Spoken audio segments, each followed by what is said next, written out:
இருக்கும் அன்புமணி என்ன செய்ய போகிறார் ராமதாஸ்? இதை பற்றி லென்ஸ் பகுதியில் பார்க்கலாம்.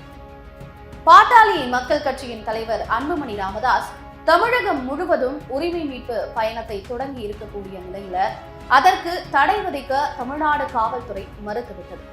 இதனால் உற்சாக மிகுதியில் இருக்கும் அன்புமணி தரப்பினர் பயணத்தை இன்னும் சிறப்பாக நடத்த திட்டமிட்டுள்ளார்களாம்.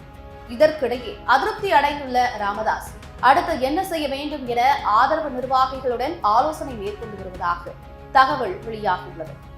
தமிழகத்தின் மிக முக்கிய அரசியல் கட்சிகளில் பாட்டாளி மக்கள் கட்சியை தவிர்க்க முடியாது. திமுக, அதிமுகவுக்கு அடுத்து உருவாக்கப்பட்ட இந்த கட்சி வட மாவட்டங்கள், மேற்கு மாவட்டங்களில் மிகவும் வலுவானதாக உள்ளது. வன்னியர் சங்கமாக இருந்த இயக்கத்தை கட்சியாக மாற்றியவர் ராமதாஸ்.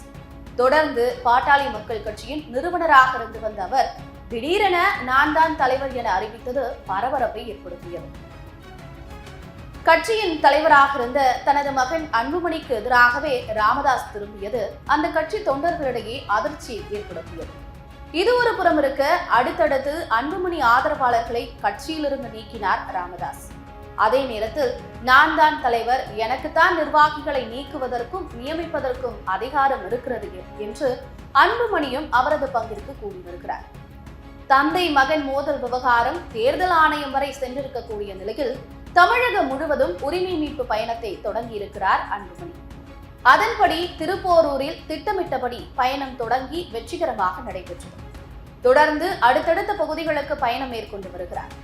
பயணத்தின் போது விவசாயிகள், வியாபாரிகள், பொதுமக்கள், மாணவர்கள் என பல்வேறு தரப்பினரை சந்தித்து ஆதரவு திரட்டி வருகிறார் அன்புமணி. இந்த நிலையில் மகன் நடத்தும் நடைபயணத்திற்கு தடை விதிக்க வேண்டும் என ராமதாஸ் காவல்துறைக்கு புகார் அனுப்பியது பரபரப்பை ஏற்படுத்தியது. தனது அனுமதி இல்லாமல் அன்புமணி பயணம் மேற்கொள்வதாகவும் அதற்கு தடை விதிக்க வேண்டும் என்றும் தனது கட்சியின் பெயர், கொடி ஆகியவற்றை பயன்படுத்தக்கூடாது என பாமக நிறுவனர் ராமதாஸ் டிஜிபிக்கு புகார் அனுப்பியிருந்தார். இது தொடர்பாக அன்புமணியின் பயணத்திற்கு தடை விதிக்கப்பட்டதாகவும் தகவல் வெளியானது.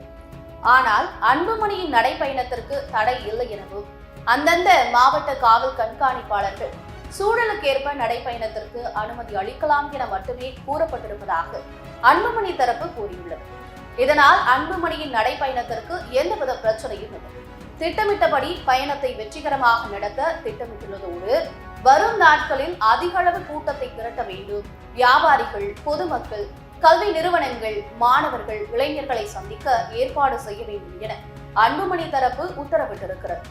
இதனையடுத்து தீவிரமாக பணியாற்றி வருகின்றனர் அன்புமணி ஆதரவு நிர்வாகிகள். இது ஒரு புறம் இருக்க, காவல்துறை நடவடிக்கையால் அதிருப்தி அடைந்துள்ளது ராமதாஸ் தரப்பு.